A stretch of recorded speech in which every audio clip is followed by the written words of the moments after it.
Great. Well, thank you, everyone. We're all cold, it seems. Well, we should put our socks on, rub our hands together, and get ready for today. Hugh, can I pass over to you, perhaps, to give an introduction to this very inspiring project, and then we'll have a chance to go and watch the film together. Thanks, Vicky. Yeah, we've got two, I think, very interesting case studies this morning. One is based in Goodwin Development Trust, I guess one of the star development trusts across the country, based in the first estate out from the inner city in Hull, and a very specific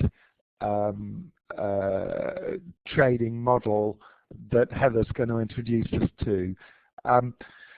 I've known the Goodwin Centre now for, I think, 12 years and watched their growth with admiration, and I need to, just for reasons of complete transparency, confess to being a financial advisor to the board at Goodwin.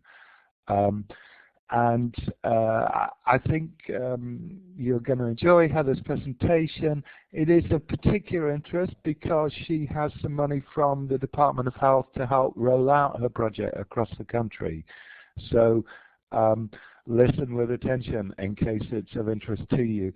As usual, we're going to be also, as well as just learning what they're up to, trying to assess the presentation, both for the quality of this, the presentation itself in terms of a pitch. We're going to be assessing investment readiness and considering what that means in this case, and then we're going to be looking at the overall strategic plan. So you remember the themes, I suppose, of the overall course. In terms of the Julian, the Selby District Consortium, I think we have a real challenge where we're thinking about how second-tier organisations, those that are set up to support other third-sector organisations, turn themselves into trading organisations. And I think that there's plenty to talk about there. Clearly, understanding the environment in which they're operating and the other bits of infrastructure around is critical to their market positioning. So enough from me. You'll hear more from me later. I'll hand back to Vicky and she'll tell us what to do. I think probably go straight to the film. Absolutely, that's right, Hugh. I've put the link to the film up in the chat box, which is also on our CST website. So if we could all of us click on that link now, the link in the chat box, not the one in the large whiteboard. Let's watch that, remembering not to say anything while we're in that room because we can all hear each other as we do. And then we'll come back here in sort of 5 or 10 minutes time ready to speak with Heather. So see you all in a few minutes.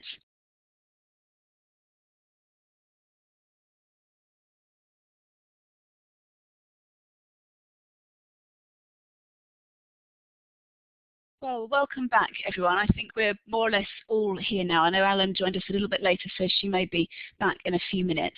Heather, perhaps we could pass over to you. I have your balanced scorecard that you sent around, the new version. What I've done is I've cut it into quarters so that that can be shown on the large white screen. You don't need to necessarily talk to the balanced scorecard. Just give us, you know, an overall sense of the project itself. If you do want to go to a specific quadrant, though, do just let me know and I can flick through that for you. So over to you, Heather. Good morning, thanks Vicky. Yes, as you've seen from the film, the Goodwin Volunteer Doula project started life in 2005 in Hull, and in the last 4.5 years we have developed to the point where we are now offering a service all across Hull, training volunteers to be doulas, which are birth partners, who then support vulnerable or isolated women through the later stages of pregnancy and birth. The whole project has now been mainstreamed, and we have a confirmed, well, another 4.5 years worth of funding through the NHS Hull, through their Well Cost Commissioning funding, which is revolved around our breastfeeding outputs. Our targets within our service level agreement are to support 125 women and families a year. And as I said, out of that, the breastfeeding rates are what they're primarily interested in. Our targets are to train 30 volunteers a year, support the 125 women. We have a target breastfeeding rate of 65% initiation and about 36% at 6 weeks, which is an average target for whole. At the moment, we're achieving much higher than that. We're achieving about 96% initiation and about 65% at 6 weeks, which is primarily because of that constant support before, during and after the birth. The volunteer impacts, we have a lot of the volunteers, in fact 25% of our volunteers that we've trained from the beginning of the project have gone on to do adult nursing or midwifery degrees, so the local university lovers. And also a lot of volunteers move on to other relevant training courses or working in children's centres, etc. And also, obviously, the long-term impact of the positive birth and breastfeeding outcomes are, a major bonus for the local NHS. Obviously, the reduction in, we have a lower intervention rates through pregnancy and birth. So the maternity services are saving money because, obviously, cesarean costs a lot more than a normal birth does.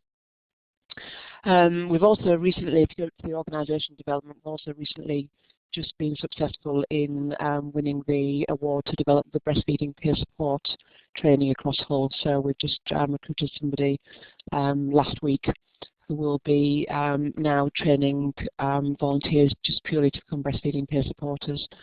The finances attached to the project, the project costs locally in Hull 144,000 to deliver, and as I said, through the PCT we've been awarded the funding for the next 4.5 years. The City Council pay about 30,000 of that full budget, and we only have their commitment for the next 18 months, so we'll have to renegotiate that money with the local council then. We've also, as Hugh mentioned earlier, we've also recently been awarded funding from the Department of Health to replicate the project in 8 new areas of the country over the next 3 years. What that funding enables us to do is for us to work with a new area, offer them my consultancy time. We've developed a database so we can monitor all our volunteer and birth and breastfeeding outputs. So it's the use of the database. We've developed a manual which is kind of this is how to do it. All our policies and procedures are included in that manual. And my consultancy time for a year to enable them to get it up and running. And obviously the training and train the trainer as well as part of that package. So we are looking to work with 7 new areas now. We have one on board, which is Thurrock area, which is we've started to work with, and we will be staggering those 7 other areas over the next 2.5 years now, and looking to work with another area in this financial year, and then 3 areas in the next 2 financial years. What each area will need to provide themselves is their funding for their staffing levels, volunteers' expenses, accommodation, etc. And how much that would be would depend on how large and how quickly they wanted to develop the service. Our agreed outputs to the Department of Health is that we would have 24 volunteers trained up in each area each year. So new volunteers are trained up in each area each year. So that is what my role is revolved around at the moment. And so the whole project is very much kind of up and running and steadily achieving its local targets. And I think the business model section of it, I think I've really talked about. Last year we won an award through the All Party Parliamentary Award for supporting pregnant women through pregnancy and birth. So that was, you know, a real, I suppose, obvious achievement. Sorry, my computer's just crashed.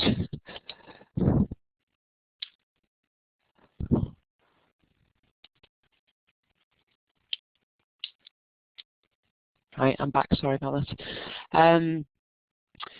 Yes, and I think our long-term vision is for us to develop a nationwide network of volunteer doula services. Doulas are down south seem to be a very a person that somebody who could afford it would hire for about £1,000 per birth, and this is one of the first projects of its kind that actually supports vulnerable women and using volunteers. So it is kind of a unique model across the country. So if anybody is interested or knows of any other development trust associations that may be interested to work with us, do let us know.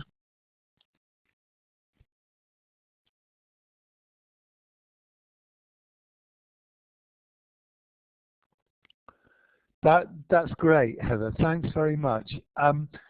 We're going to go into breakout rooms to discuss this project shortly, but let's have a few questions. Hands up, please, for Heather.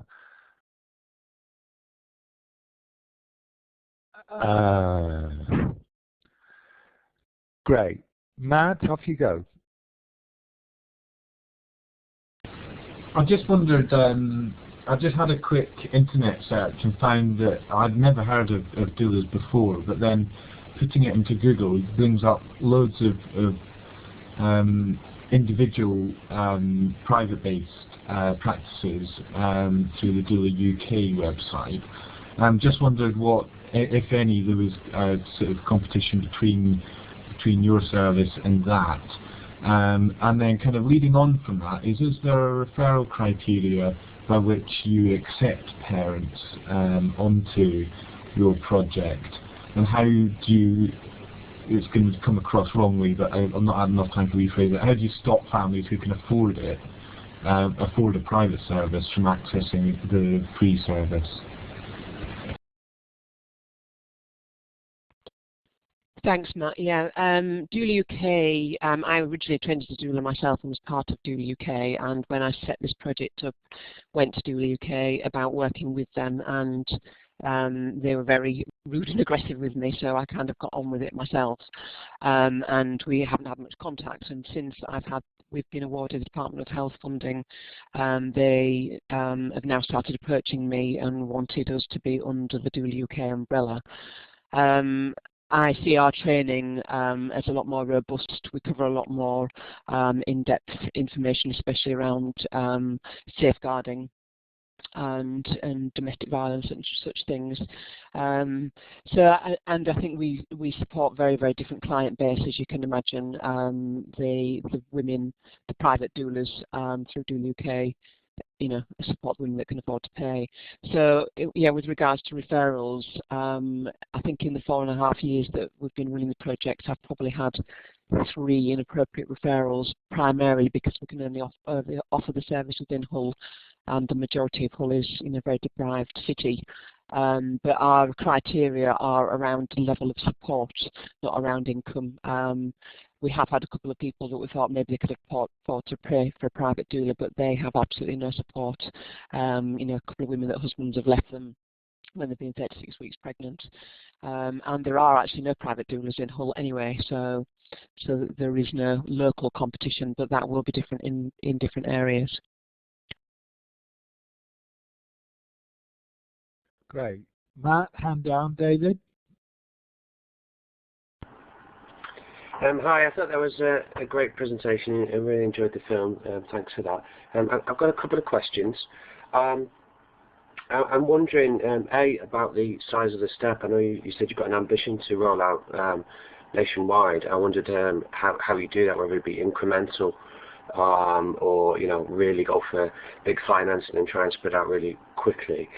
And then how you determine the charge when you say you've got a very different customer base. And I'm wondering how the charge goes for your consultancy etc., to people to develop it in different areas, whether that means a franchise model as well. Sorry, that question might have been quite confused.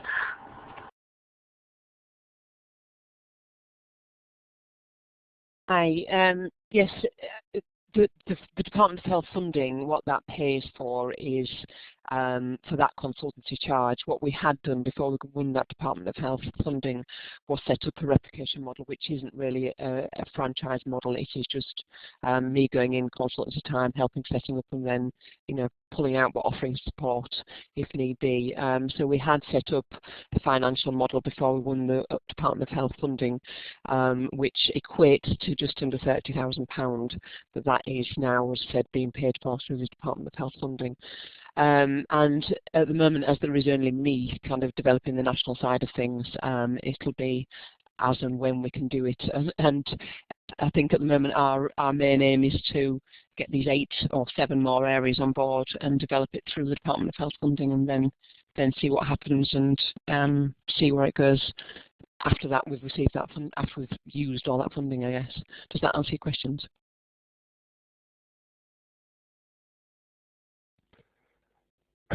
I see there's quite a lot of hands up. Can I suggest that we run through all the questions and then let Heather deal with them as best she can, and then I'll make a few comments and we'll go to breakout rooms. So Ray, Mohammed, Matt, and T'other David, off you go. Hi Heather, yeah, really good presentation. I really enjoyed it. It triggered in my distant memory. Last week I was reading something about a doula in the Scunthorpe Telegraph, and I was just wondering whether the South Bank, North Links in particular, was one of the areas that you were looking to roll this project out to. As the drop-in centre, we try to recruit a lot of volunteers, and it could be something that our volunteers would probably be very interested in having a look at.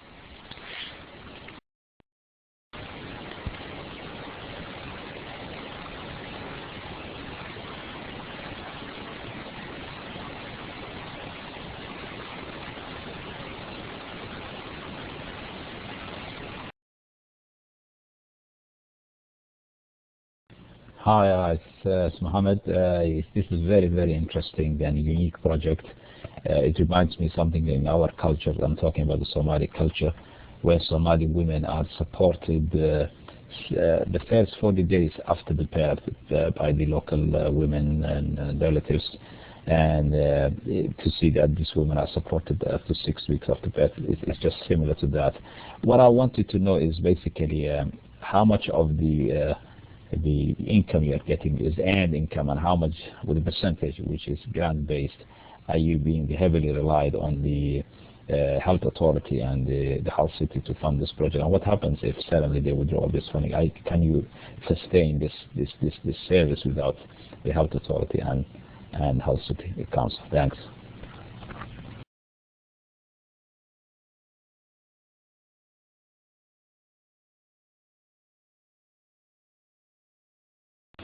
Hi, Heather. Sorry, I just butting in again.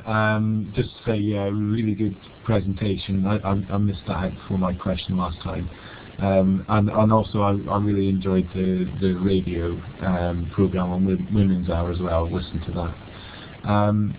I was just about to ask exactly the same question as Mohammed. Is the reliance on statutory funding straight from the PCT? And also, we're an ex to run a children's centre, and just wondered, we would be quite interested in at least exploring being one of those 8 new areas. But yeah, we need to discuss it a little bit further. Thank you.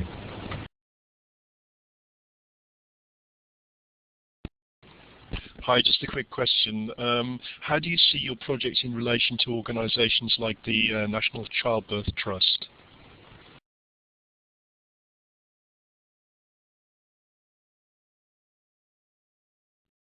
Heather, will you deal with those, and then I'll make a few comments before we go to breakout. Yes, thanks for those. The first one, Ray, no, North Links isn't one of the areas that's contacted us. How we've been, excuse me, recruiting areas or working with areas is we had an event last year, and through various networks, we've been kind of spreading the word and asking people to come to us if they've been interested, but North Links hasn't been one of the areas. But if you had any good contacts there, you know, we could explore that. Mohammed, yes, the Health Authority funding, yeah, in Hull we are completely reliant upon that funding, and it doesn't generate any income. We have had lots of internal discussions about setting up another service that sits alongside it, where volunteers could earn and, you know, charge women outside of Hull that could afford to pay for it. So that is something that we're thinking about exploring, but it does cause lots of conflicts of interest, and you know, we might lose some of our volunteers, but there again we might keep them because they could earn the same time as volunteering. So yes, it is all kind of funding grant-based through the PCT, but because they've built it into the 5-year world-class commissioning, you know, that is pretty well, you know, established in Hull now. Matt, yes, I mean Exeter, if you're interested in, you know, getting in touch, that'd be great to have some kind of conversations. David, how do we see our project in relation to the NCT?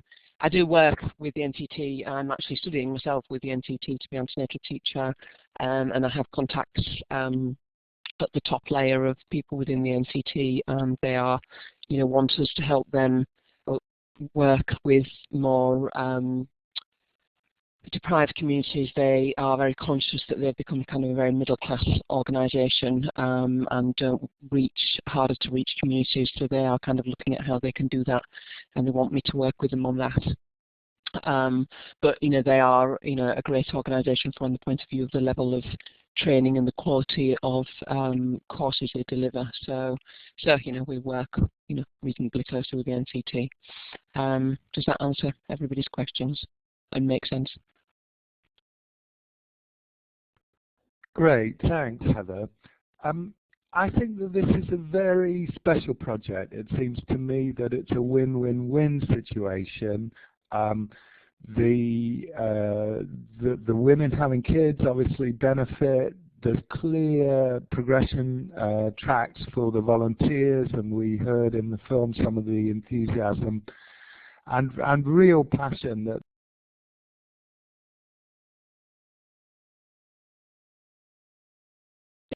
I think we lost you just for a minute there. You seem to have dropped your connection. Would you like to pick up the mic and try again?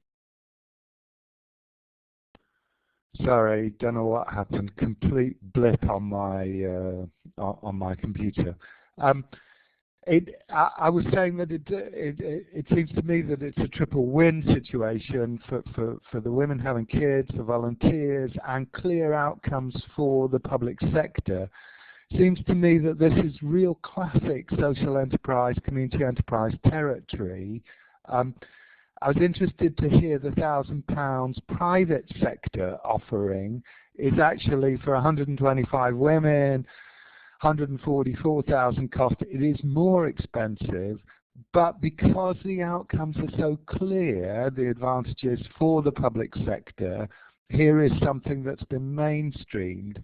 At one level, one worries about having a single customer and policy changing, but then you look at the fabulous stats that the Doula project is achieving, the 96% initiation, 65% still breastfeeding after 6 weeks, you know, and the removing the cost of incremental marginal cesareans and that kind of thing. Clearly, a really good social return on investment case can be made here. The other things that I think about, though, and perhaps a final comment from Heather before we, or perhaps even while Vicky's putting us into breakout rooms. I know it seems to me such a fabulous project, but I know that Heather with the rollout has been encountering a number of problems, and it hasn't been as easy as you would think it is. Here's a project that looks as if you're supported to, Heather has money to spend time with people to help them develop their own project. It's pre-sold, if you like, to the health service in Hull at least. Why is this being so tough to roll out? So what are the real costs of entry to a project like this? Is it around skills? Are there particular difficulties, say, with the professional health services in terms of hostility for midwifery and that kind of thing? So plenty to go at, I think. Heather, final comment from you while we're being put into breakout rooms, perhaps? Yeah, thanks, Hugh. Yeah, it's been an interesting journey the last few months. But as you said, that surely everything's in place for areas to be able to, work with us reasonably easily and quickly. The feedback I'm getting is because of the financial crisis and what's going to be happening over the next few years, that acute trusts and PCTs aren't being able to see at the moment that this is actually going to save them money, and they could, for a small investment, I mean, they could start it as small as £50,000, start the project up and start developing it. But that's generally the feedback at the moment. We had got moving with Derby from within their maternity services, and then they pulled out because they said they didn't have the funding available. So yeah, depending on how quickly and how big they wanted to set the project up, they could start from about £50,000. But so that's where I am at the moment. So so yeah.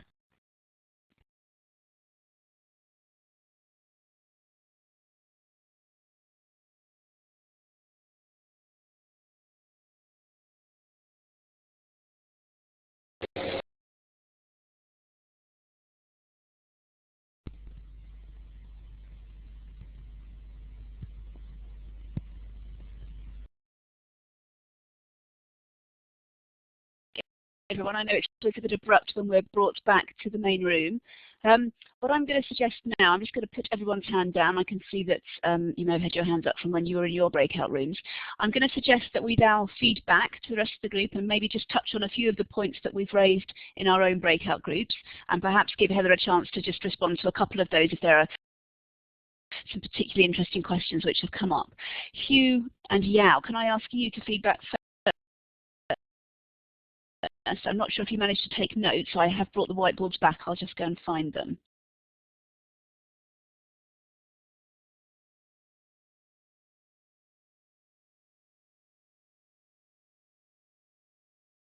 Hugh and Yao, you should be able to see your breakout room notes now on the whiteboard. If you can, perhaps you'd like to feed back to us.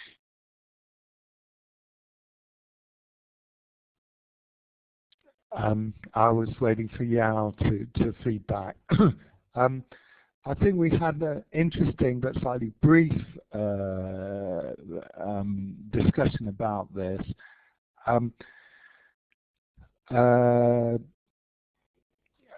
Clearly it chimed a lot.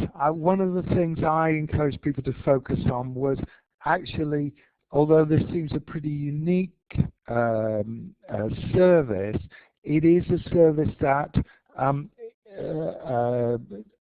Goodwin have successfully threaded through quite a lot of competition, both from the statutory services and from alternative support services around childbirth and post-child care. We did note particularly that this obviously has a history as long as human history, and great to hear from Mohammed how in more traditional society perhaps this was something that was picked up by the community anyway as a form of mutual aid. The other thing that we thought wasn't particularly covered by Heather this morning was the development costs. So how stable, how sizable, in what situation do you need to be in terms of a community organisation to base this project, and how developable is it as a standalone project.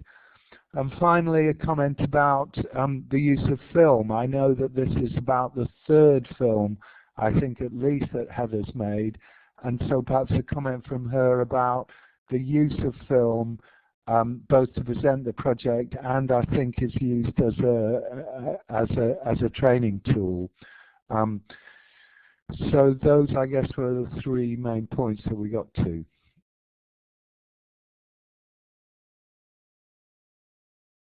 Do you want me to feed back now to that, Hugh? Yes, please.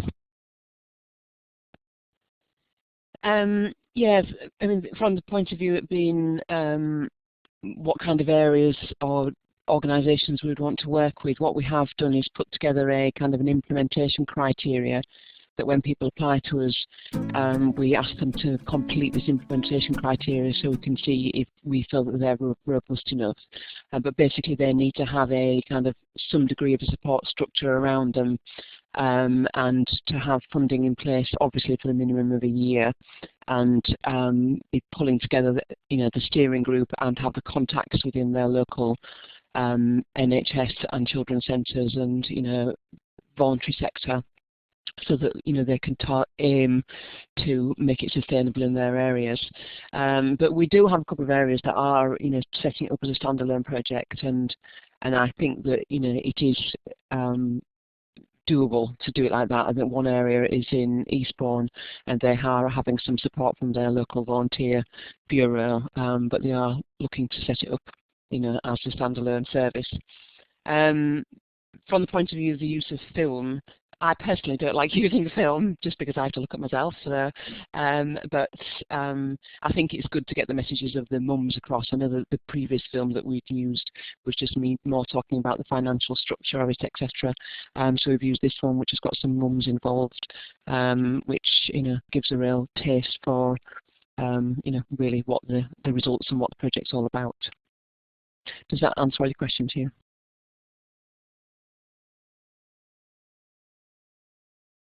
Thank you. Jess, perhaps we could move to your room now. Okay. We started with the concept that Hugh left us with. This is a very special project for the women, the kids, the volunteers, and for the better public health outcomes. One of the things we wondered was whether you have or will return to Sure Start and Children's Centres as a supplier to those organisations, not so much just in Hull but across the country. We felt that that was a way to get in kind of everywhere. But we thought that actually the real USP, beyond all these win-wins, is that you are capable of reaching really hard to reach women and providing services to them that help them through a really hard time. And that is something that you can sell, that access to women at a sort of crisis time, and women who generally are unsupported, undersupported, is itself something you could sell to others. And indeed, you kind of already hinted at that in terms of the NCT. What we felt was that the service is really clear, but as you mentioned about the funding crisis, there's got to be a way of getting it to market better. Rather than this complete reliance really on the health authority. So there's the Sure Start Children's Centre thing, but we also wondered, we were asking the question, why or how would a private investor ever invest in this? And we didn't quite get to talk about this, but this is where the concept of a social impact bond would really work, in the sense that investors would potentially like to invest in this, but only if they knew they would get a payback from government once the outcomes were provided. And in a sense, this is like PFI for social outcomes rather than for public buildings. So once you've changed the statistics in a particular area and thereby saved the health service money, then government pays some of that money back to the investor. So we thought this could potentially be a really good option for a social impact bond. And the other thing that came up was whether it's possible to mix the models so that you are actually providing some private doulas for those who can pay. And you mentioned that there are no private doulas in Hull. Well, why don't you provide private doulas at £1,000 a birth? And that would provide you potentially with that, as well as being able to pay your volunteers, it would provide you potentially with some income that wasn't reliant on the public purse entirely.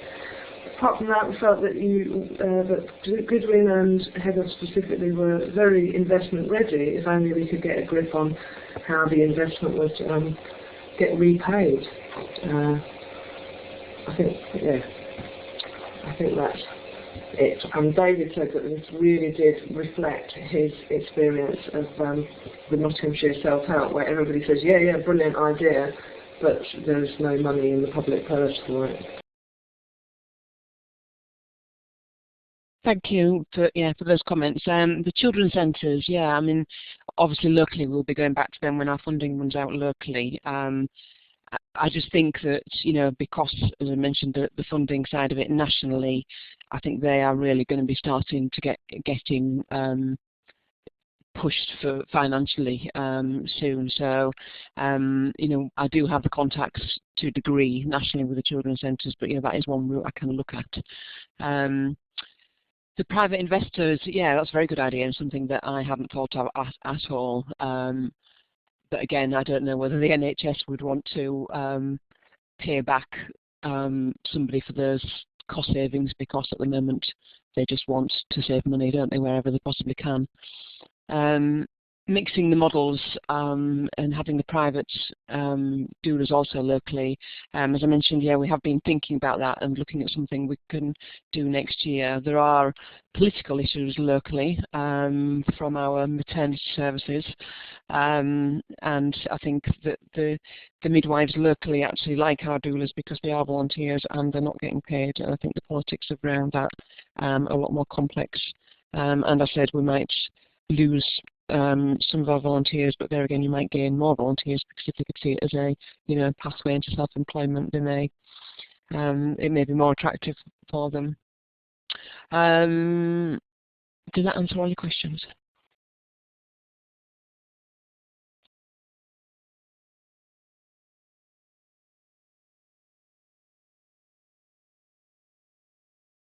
Yes, thanks Heather, that's great. Should we pass on to the next group? Mary, did you want to start feeding back? I can't seem to find our session notes, but let me just have a quick look at them while you make a few comments. The comments really were around, what a stunning model it is, it being the best thing since sliced bread. So it's like how to get the message out without upsetting the commissioners by selling. I don't quite understand why they have such reticence about it, because it's like they've got to purchase a service, haven't they, and they want it to be the best. The other thing really was, how you work out, how you get, because what Heather said about the rollout was that, that was proving to be more difficult than she thought it was. I mean, just trying to find routes in to make sure PCTs, because they are the primary funder that everybody's looking at, know about the project and know about what's going on and how good a value for money it is. Also, some issues around, the hours it takes, the development costs, the hours it takes to train somebody, and is there any payback for the training itself, not just for the volunteer involvement and the outcomes you get for the mother, basically, and the child. I can't remember anymore, so please butt in, everybody. Just one comment which Heather said, we were lucky enough to have Heather in our room, that if every child was breastfed for the first 3 months of life, the cost savings to the health service would be £50 million. Is that a year, a week, or a one-off? That's nationally. If every child in the UK was breastfed for a year, within a year, the cost saving would be, if every child was breastfed for the first 3 months within a year, the NHS would save £50 million.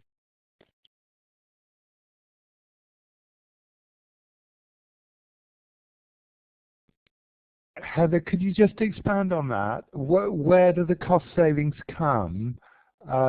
Is this prevention of baby illness in the first year that otherwise would need to be dealt with by the health service? Yes, yeah, Hugh, that's exactly it. The rates of gastroenteritis, a lot of child gastroenteritis, and therefore admissions to hospital is due to being formula fed. So if children were breastfed exclusively for the first 3 months of life, that would cut a lot of that out. And also premature babies, one of the conditions that premature babies suffer from is necrotizing enterocolitis, which basically means the bowels die. So breast milk is essential to prevent that from happening. So that's purely around, the admissions to hospital.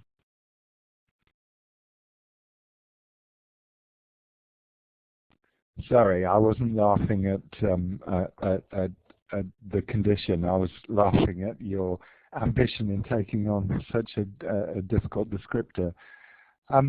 It does seem to me that here we have, fantastic service, as everyone said,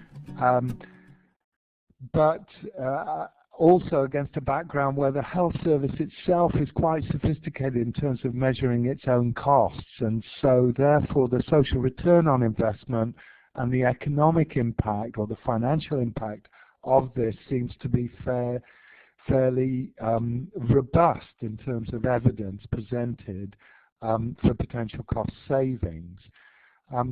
What we actually have at the moment, I think, is both cuts, but much more than cuts, it's the fear of cuts. So it's a bit like the story about crime and the fear of crime.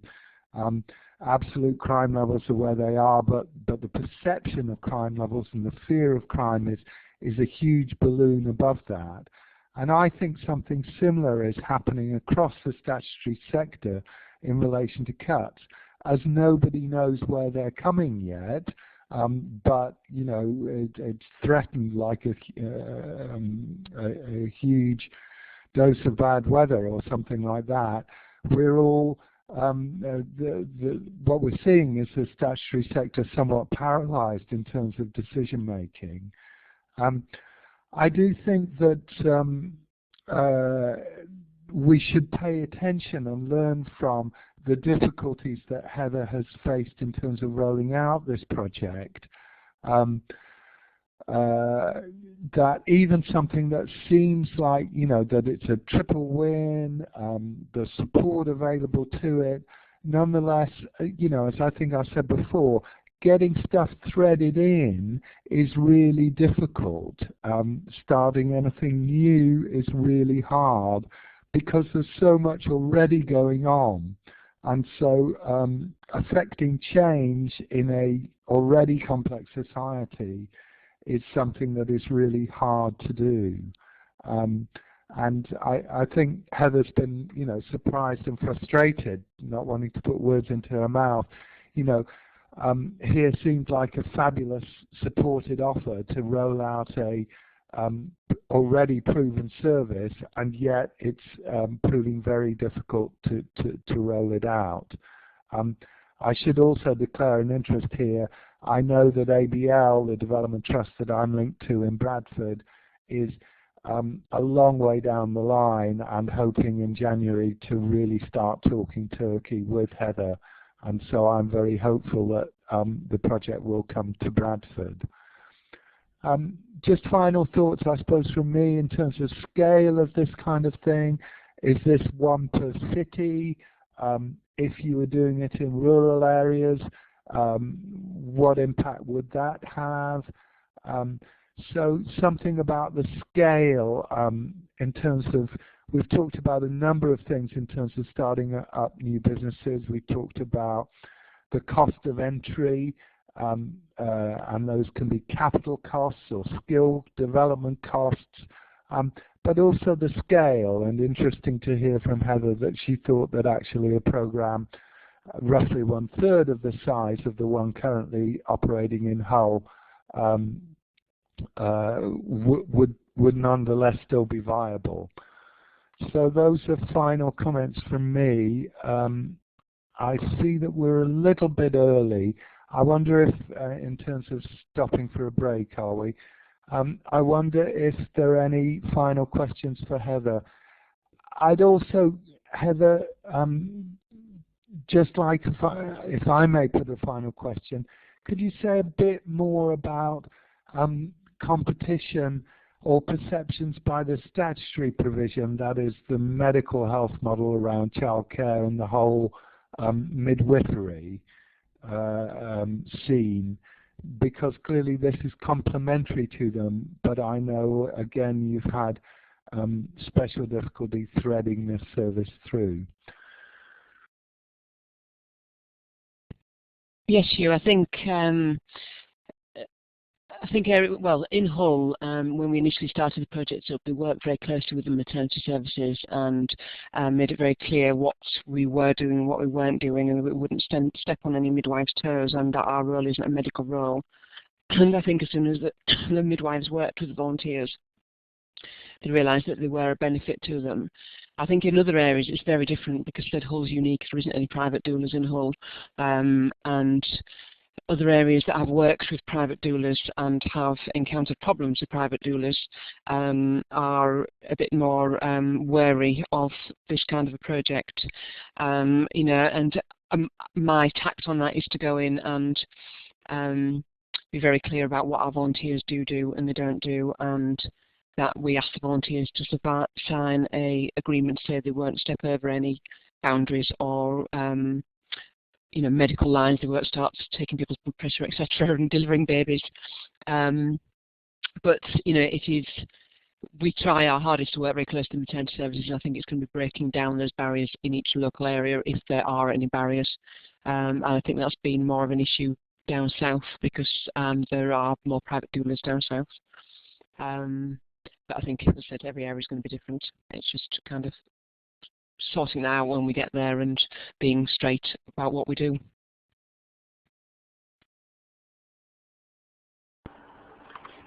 Yeah, I just want to sort of build on what you were just saying, actually, Heather. I used to work with quite a few Sure Start programs, including the Trailblazers, the round ones as well. And in a number of those, skill mixing was piloted there and shown to work very well, and so the arguments in those areas to a great extent have already been rehearsed and resolved, and I think those would be fertile ground for you to pursue. So you've got a mix already of less qualified and therefore cheaper, you know, in a paid way thing going on. And yes, there was resistance, but like I say, it's been resolved. And again, just building on that again, you know, I'd just strengthen the sort of comments that were made earlier about that link with children's centres. If you are going to have, you know, not necessarily completely eggs in one basket, but close to, I think that's a real secure route for your future. Great, thank you for those comments. I will bear that in mind. Thank you. Okay, I think I'd say that I'm not so confident about the future of children's centres. It seems to me that the Sure Start programme and its succession in terms of children's centres has been particularly well funded, and I'm not sure that my friends in the childcare business are as confident that that will continue. But what I think we are saying is that here is quite a sophisticated service that actually needs quite a stable and sophisticated platform in order to initiate and become resilient. Mohammed?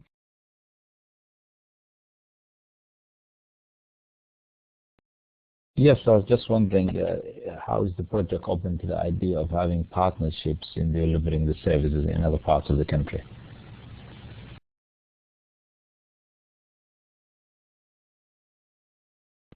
Sorry, Mohammed, could you repeat that? My question is, how are you prepared to work in partnerships with others across the country in delivering the services of this project? Very much so. I mean, we're in conversations with Leeds PCT at the moment about working very much closely with a project that's already set up there. So that's, you know, that's part of what we'll be doing. That's fine.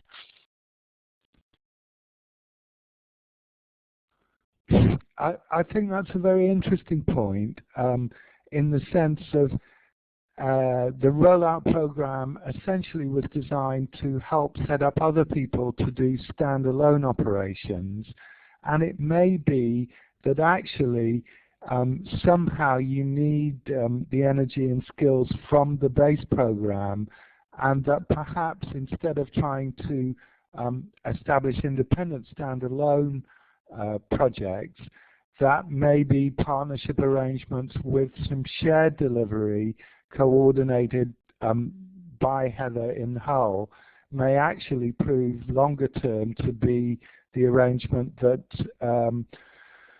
that works out better in terms of rolling this out. So the whole idea that you can effectively franchise something and move on often is more difficult than people think. Mohammed, I'm presuming your hand's up from the prior question. It is 11:30. Vicky, are you going to sort us out for the next phase? Heather, my dear, thanks as ever, and I look forward to seeing you in Bradford in the new year, really, to talk Turkey about a Bradford doula scheme. Thank you. Thank you, everybody, for listening and grilling me. It was very interesting.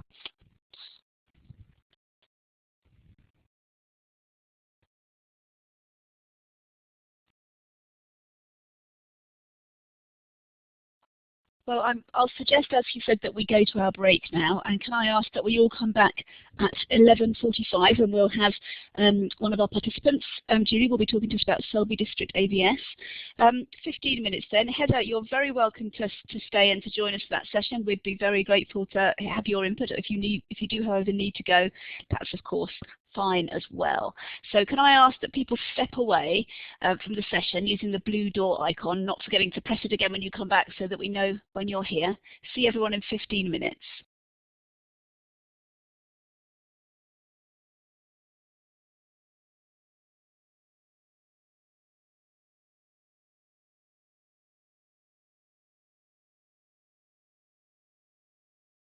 Welcome back, everyone. I know we're not quite all here yet, but I think there's pretty much a quorum. I'm going to pass over to Julie now, who's going to give us some talk, a discussion about Selby District AVS. Julie, as with Heather, I've cut your balanced scorecard into 4 quadrants. Don't feel you need to just talk around the balanced scorecard, but if you do want to mention particular points and I've not jumped there quickly enough, just mention which quadrant you want and I'll do my best to get there pretty quickly. After that, Hugh, I'm sure, has got some comments to make, and I'm sure we'll all have some questions that we want to ask. Hugh will share his comments with you, Julie, after the session, and if you're happy, we'll pass them on to the rest of the group. So, Julie, over to you. Okay, thanks a lot. Yeah, I'm expecting lots of questions because obviously this is the first time that I've pulled together a scorecard, so lots of questions, things I've missed. That'd be really useful for me. Just a bit of background, I'm not actually talking about Selby AVS because I started to do that and there's just too many projects, so I would have needed like a scorecard for each project. So basically I'm talking about a consortium that is to be developed. Just let me turn my mic up. Is that any better? The background to this is in 2008, North Yorkshire County Council and the NHS initiated a series of workshops and discussions with the third sector to discuss the changing shape of how health and social care services would be commissioned differently in the future. And these no one seemed to be doing anything about starting the process, looking at what needed to be done. So the ABS, as the local infrastructure organisation, initiated a local meeting of officers from voluntary sector organisations who were currently receiving grants or service level agreements from the county council and the NHS. From that meeting, were tasked to gather information about where funding was allocated. So we did this, but with difficulty. No one seemed to want to give out any information. On these initial meetings, we involved the County Council Strategic Commissioner for our district, which was really useful because he was very positive and you know, he was giving us kind of inside information, so that was really useful. Out of these meetings, officers also felt that trustees needed bringing up to speed with all these imminent changes. So we held an event and we got key speakers, we got independent key speakers to come and open up the discussion, so that it did seem independent and it wasn't something that the CVS were pushing or officers were pushing. And out of that we developed a trustee network. And at the event where we had trustees, they agreed that we needed to move forward. Obviously things were going to be happening sooner rather than later. In August this year, the County Council and NHS wrote a joint consultation document and held some dialogue events locally. We held one here, and yeah, it went down a storm. Discussions within the officer group and research that we did as a CVS, and we had a modernisation fund consultant. We looked at all the alternative models and what way we could move forward, and this is what I've come up with on the balance scorecard. So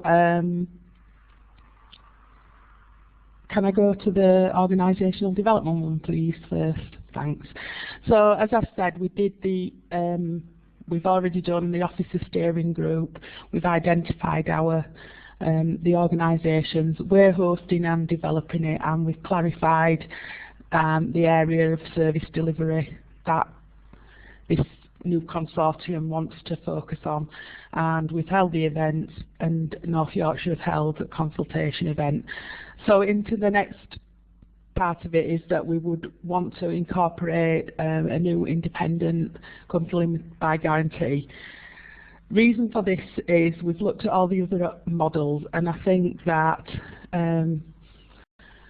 the ABS could be the managing provider, but I think there's some scepticism among some of the local organisations that we don't really want the CVS, you know, keep taking control of it. So that's why I think that we should go for an independent one, using the hub and spoke model with a membership prospectus, and having a single point of contracting.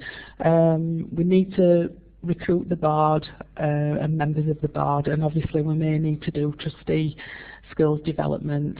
We need to develop the membership prospectus, and I feel that we need a full-time contract manager, and maybe outsourcing some of the functions, because depending what investment we can attract may limit what we can do. Obviously we'll need all the policies and protocols in place, because new contracts will start at the end of 2010. So really, you know, we haven't got an awful lot of time. In the next section I've put launch, and I think I probably need launch back into the next year. So I think I've probably put that in the wrong section. It's too late really. I think it needs to be done earlier than that. So obviously in our later, we'd obviously try and increase membership, make sure all the systems are developed, develop the consortium, and develop other ways of working, and have a transparent and democratic approach to everything that we do. Whether that happens, I don't know. On the business model, obviously there's the change from single individual contracts and grants to large locality contracts. That's what North Yorkshire are trying to do. They're wanting to put single contracts into different districts. And I think then, you know, the next step is that we need to develop pricing policies, the marketing, the quality, all the things that we need for this to run smoothly and to make sure that everyone's happy that how transparent it is really. It's just putting the systems in place. For later, obviously I think we need to develop efficiency savings on back office, shared space, centralised purchasing. I would probably think that the shared office space will be the hardest thing to achieve, because I don't think people will want to give up their independence of having their own office space. And then later on you could develop clusterings where you've got certain organisations clustered together that deliver a certain expertise. Social return. Shall I do that next, please? Yeah, I've got currently 11 groups engaged and regularly attending. We've done 2 surveys. One of them was collecting the evidence about what they supply on their current contracts, and then we did one to voluntary organisations who don't currently have contracts but do deliver work, so that we could see if there were some gaps in contracting where we might be able to involve those other groups. And a social return of attracting a contract would obviously be the sustainability of the member organisations. We'd have X number of people using services.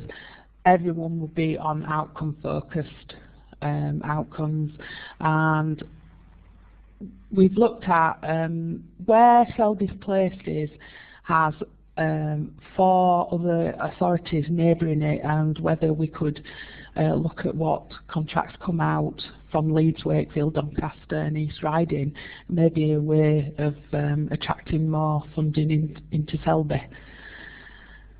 And for later in that one, obviously we'd be looking to attract other organisations to join the consortia. We'd have other X amount of number of organisations ready to tender by having done the skills development, and obviously we'll all be working collaborative, we'll all be delivering locally, and we'll all be local providers, hopefully. We won't have any national organisations coming in and taking up the tenders as has happened in other areas. Financial return, please. We've researched, the research we've got potentially with this contract to the value of £8 million. Potentially we have income to come. We could have income to come from neighbouring authorities. We've had the modernisation fund grant for £1,000, and we're waiting the decision of stage 2.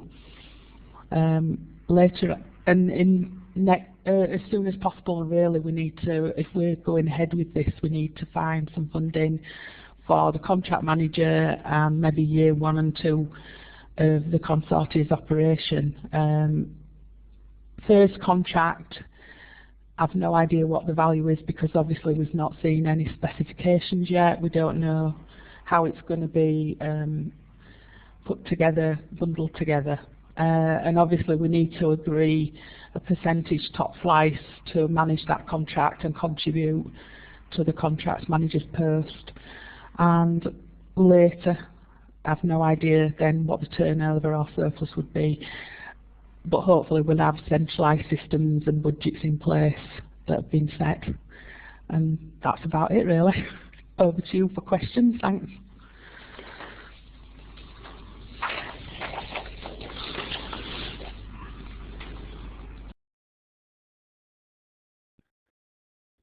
Julie, thanks very much for that. As ever, we congratulate the brave people who put themselves out there. Julie, what I got from your presentation was more about how you were working rather than what you were going to do. So my first question is, you say you've clarified the area of service delivery, but I'm still not sure what services you're proposing to deliver. So could I just ask you to deal with that one first, and then I'll come back with other points? Yeah, sorry about that. It's health and social care. So basically some of the organisations that are involved will be the CAB. We've got DIAL, which is disability information, age concern, vision, a visiting scheme. So it's all about assisting, maybe there'll be an older people element of it, people with disabilities, providing services. So we've got like information and advice on benefits, then there's the social element, people out of hospital, so the independent support. Okay, Julie, I struggled with some of the things that you were saying, but that seems to me to be a fairly broad spectrum of services that you're trying to bundle together, and I don't know whether that's driven by the commissioned approach or whether that just happens to be the grouping that you've got. Just some further comments from me, and I see the hands are going up. Do put your hands up, and we'll chip in after I've finished. I guess that a lot of this is driven by personalisation of budgets, and so the changing playing field in this area. I guess my comments would be, I still feel hazy about the services, and it seems to me that you've done the classic third sector thing, which is to think a lot about the form of delivery without focusing on the function. So in terms of, I mean, I think the key business here is the management, if you like, of a number of different delivery organizations. So the agglomeration of that delivery capacity in order to bid for contracts. Clearly this is a field that the third sector is increasingly looking at, and is, I think, very difficult work. I was struck by you saying nobody seem to give information out, and it does seem to me that sometimes the third sector is really lousy at cooperation, and it's not surprising that the public sector gets frustrated with us sometimes in terms of service delivery, and trying to meet their needs as the customer, because we're sometimes it feels to them, I think, that they're trying to herd cats, and so Selby CVS trying to take on this role of herding cats is, I think, a noble one, but nonetheless a tough area to work in. I guess I'd make two more comments. I think in terms of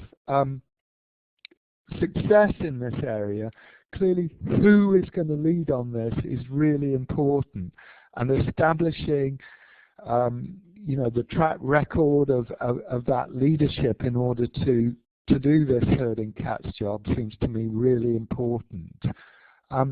And the other thing I would ask you about would be benchmarking. Have you been around the country and studied where similar organizations have been successful in delivering this?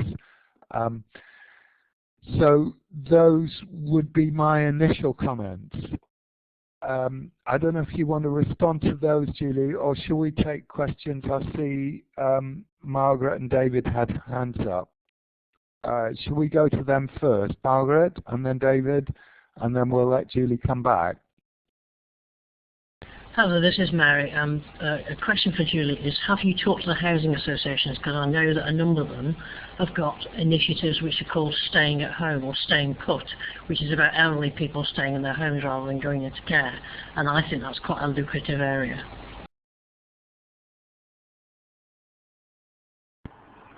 Hi Julie, well done on your presentation. I'm just looking at, I haven't got your whole scorecard in front of me, so it just makes my next comment a little difficult. I was wondering, some of the things that didn't quite appear to be in the right boxes necessarily. And the other thing was, on the social return, I think you need to underpin, yes, I know it's sort of your infrastructure, but you need to say sort of what the end people who you're supporting are looking to achieve, I think, just to give some flesh on the bones. And lastly, at least for now, the potential contracts for 8 million on the financial return in that first box, it sounds a bit, without being rude, a little bit pie in the sky. Is it real? And also, should it be in that box or a box further on, like soon or later?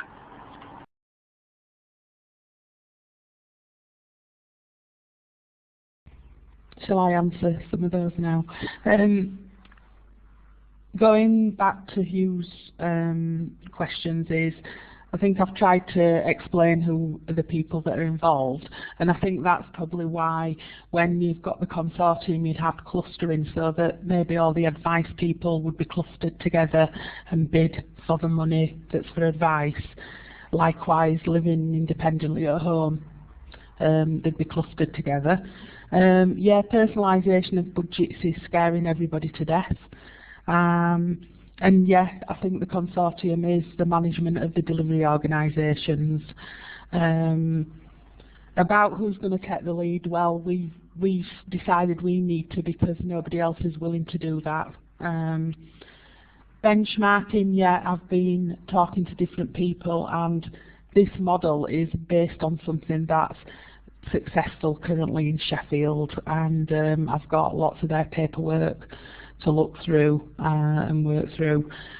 We already have got housing associations that work in this district involved and are on this group. Yeah, I struggled with the social return on this, but yeah, you're right, I do need to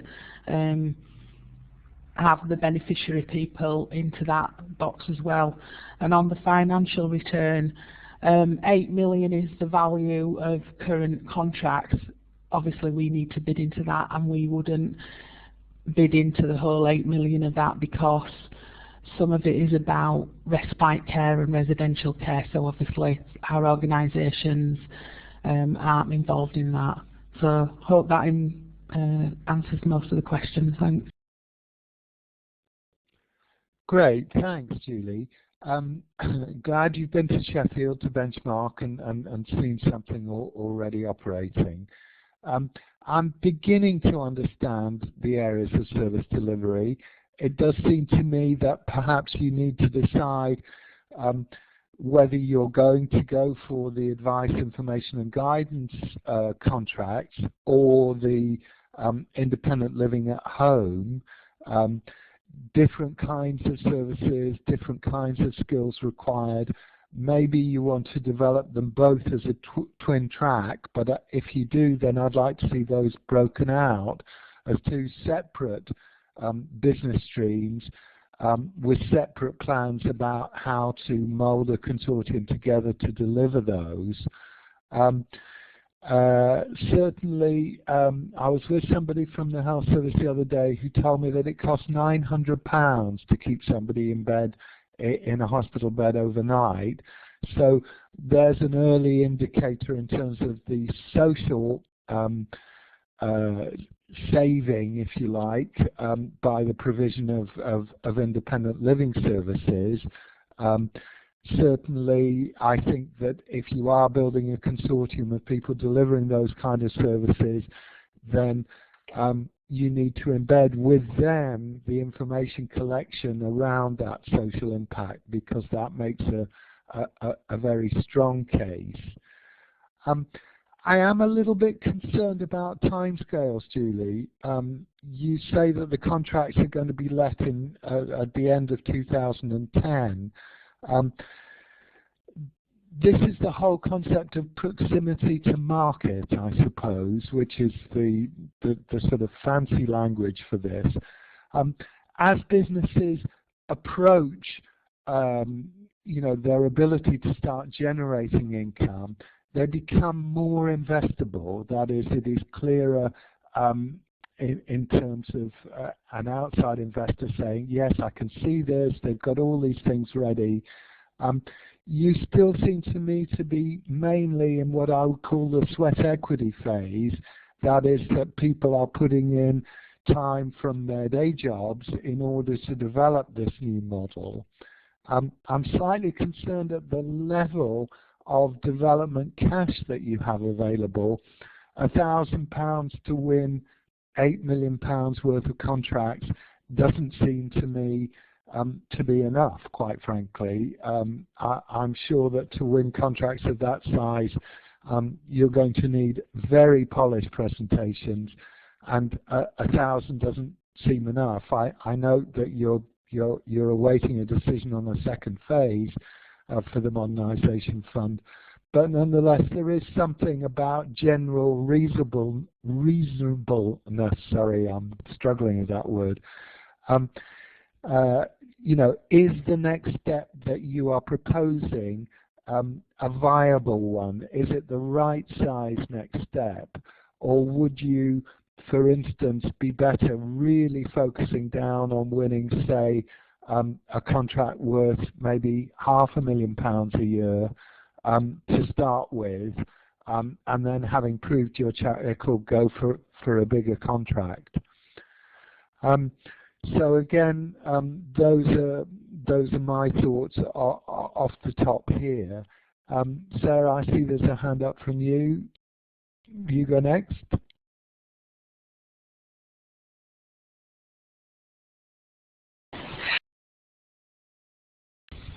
I'm just a little confused about the role of the consortium, where the income is actually coming from and who will actually be bidding for the contracts. In that, you mentioned a track record, and that is very significant when gaining any contracts. And I would have thought that you would have one of the key organisations, say Age of Concern or a large organisation, actually being a lead organisation in any consortium bid.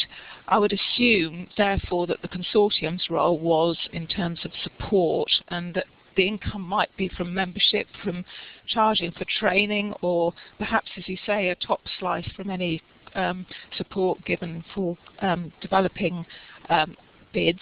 Could you clarify?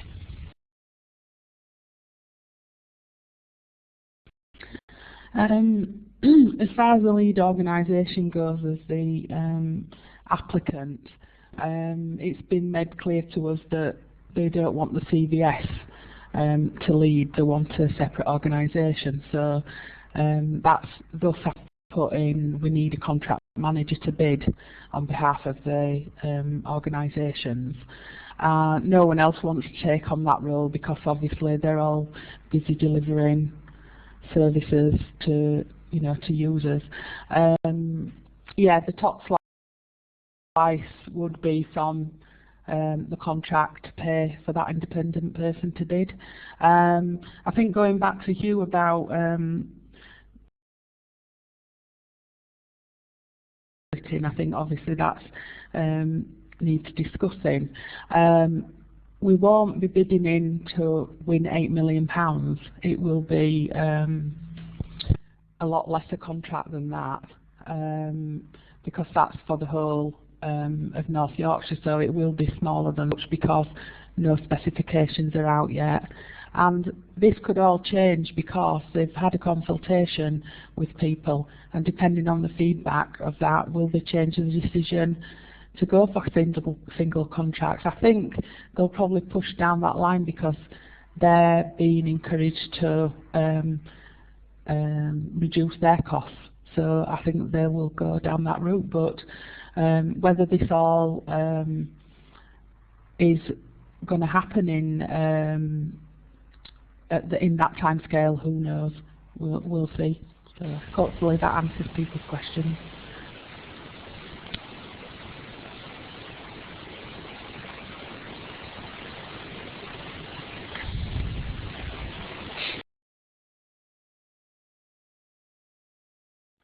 Okay, not quite sure what was happening there. I thought Sarah maybe wanted to come back. Julie, a lot of this seems to me about focus. I think that the private sector is very good at focusing in on the main chance, if you like, and just going for it. And I think sometimes within the third sector, we tend to think about all the various considerations and non-compete clauses and who's already there. And sometimes that approach is entirely suitable, and that we need to clear the decks and form the partnerships and relationships in order to progress. But other times it can actually be a distraction. And as you say, here's an early stage thing, but actually it may need to be up and running very quickly. It's always a dilemma about putting in the sweat equity, the spade work, in order to get to a position to bid for a contract that you've got no certainty that you're going to win. It does seem to me unfortunate that Selby CVS is not deemed to be a separate a suitable organisation to lead the bidding. Organisational development is complex. Setting up a new legal entity, although it's a very well-travelled route, nonetheless is in a way a distraction. It's all stuff that you have to do in order to get to where you need to be, rather than actually bringing you closer to market. So in spite of it needing to be a separate legal entity, I hope that it will be very closely linked or dovetailed in with an existing organisation, and that there wouldn't be all the time and expense and difficulty of setting up a complete standalone organisation. I do think that second-tier organisations are, as ever, struggling to find a role where they add value, and it does need to be based on very clear evidence. I know where Selby is, and something of the geography, if you like, of the infrastructure organisations in North Yorkshire. And Selby is a particular community, and the surrounding districts that seem to me do have a particular case for local contracting arrangements. But getting that right and positioning particularly second-tier organisations to add value seems to me to be really difficult.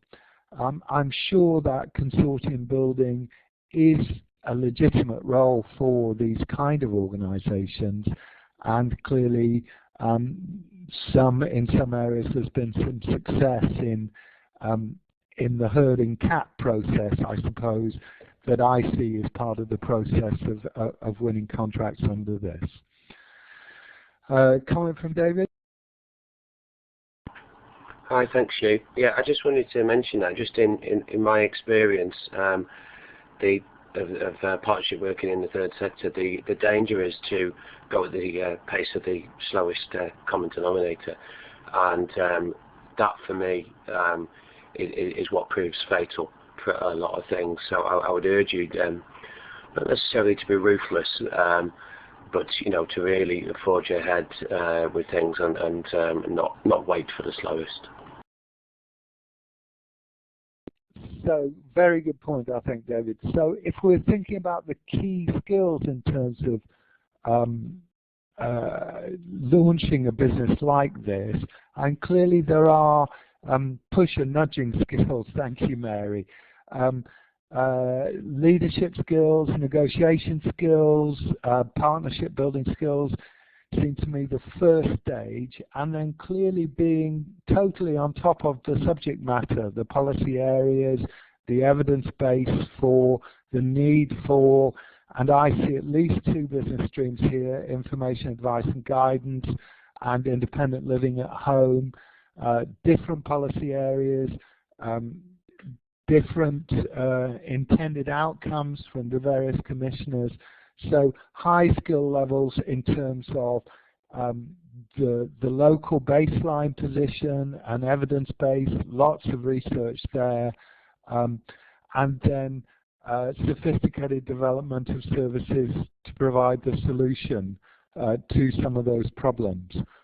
So thinking about the whole idea of proximity to market, focus, how long can you go on developing these things?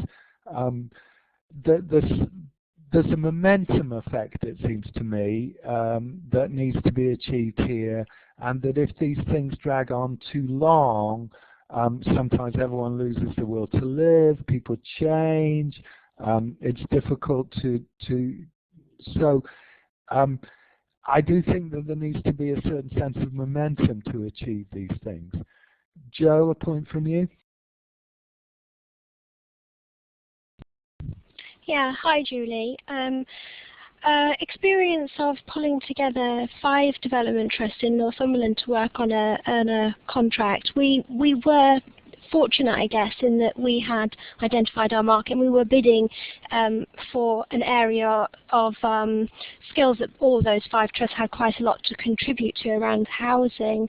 But we did learn some key lessons, and I think it's only through that kind of a contract delivery, particularly around pricing, and having an intermediary, having a strong partner that was respected amongst the others to pull up those that maybe didn't pull their weight, without necessarily upsetting the apple cart and keeping the contract delivering.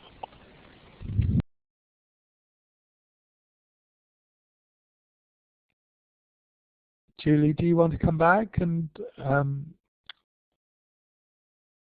Yeah, thanks for that. Thanks for everybody's questions and input. It's really useful. And going back to you, Hugh, yeah, I think it is dragging on too long. I have lost the will to live. And if it had been down to my chief officer and myself, we'd have already pushed on with this and not involved, had less of these meetings where, we keep coming back and going over the same thing. But obviously, as the CVS, they've got to show that they're working in partnership and they're doing it in the correct way. So it's difficult. Joe's question, yeah. So yeah, I think that probably is one of the reasons why. Possibly having an independent consortium can keep people in line that, they have got a membership with us and on the delivery of the outcomes, etc., and quality. So yeah, I think that's a good idea. That is one thing we'd thought of, because obviously we don't want people having subcontracts and then not delivering on that. So thank you everybody for listening. Thanks. Okay, so just some final comments from me. I mean, I think this is really difficult territory. It's really difficult work. Nonetheless, I think it is vital. Clearly, there is some trade-offs between, the desire to be inclusive and not to exclude anybody. But the point, I can't remember now who made it, about not moving at the pace of the weakest link in the chain does seem to me to be an important one, because I do think that these things need momentum, and it is very difficult to attract outside support and investment, particularly if you're still floundering around in the foothills, it feels to me. Not quite sure which mountain to climb. In terms of garnering external support and possibly investment for developing this kind of proposal, this is the tough development phase that's always difficult to get funded. and get support for. I do think that within the third sector there is probably a need for some reality checks sometimes around the quality that we're able to deliver and the needs of the commissioners, and that sometimes feels to me that there's a big gap here. I suppose I would compare, and Julie, don't take this the wrong way, the very specific niche service that we looked at in the doula project, the first example today, against the much more diffuse work that is being proposed here, and finding that niche and finding which specific contract that you're going to go to and really focusing down on that and hammering out quality issues with your delivery partners seems to be the trick here. But I do recognize that, you know, this is really difficult work. I would say that I think that one of the ways perhaps of bringing people together is actually a really good local evidence base that you get everybody to share and understand, and that could be key in terms of building the quality consortium that I think that you'll need in order to be successful here. Feels like that's all the comments that I have to make on this specific one.